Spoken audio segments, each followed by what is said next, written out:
ঠিকানাহীন ভবঘুরে মানুষের এমন নদীচর, প্রকৃতির সৌন্দর্য ভালো লাগবেই, তা আর স্বাভাবিক কি?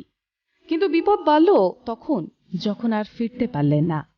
প্রায় 13 দিন ধরে আলিপুরদুয়ারের রায়ডাক নদীর চরে আটকে থাকার পর এক মানসিক ভারসাম্যহীন মহিলাকে উদ্ধার করা সম্ভব হয়। কুমারগ্রাম প্রাথমিক স্বাস্থ্য কেন্দ্রে ভর্তি করা হয় তাকে। এনার নাম হচ্ছে ভূতনি হাঁসদা, বয়স মোটামুটি 60 বছর, কিন্তু মানসিক ভারসাম্য দেখে মনে হচ্ছে আর কি, এখন আমি একটু তো বলতে পারি না, এটা ডাক্তার সার্টিফাই করবে। তো দেখে প্রাথমিক দৃষ্টিতে মনে হচ্ছে মানসিক ভারসাম্যহীন। কোনো পরিবারের কোনো এখনো আমরা হদিশ পাইনি, আমরা খোঁজখবর চালাচ্ছি।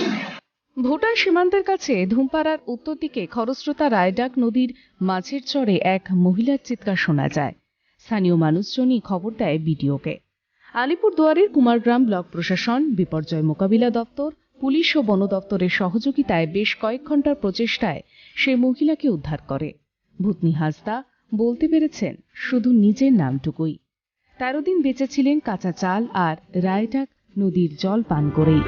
কথায় বলে, রাখে হরি তো মারিকে। বিশ্বজিৎ চক্রবর্তীর রিপোর্ট, ক্যালকাটা নিউজ।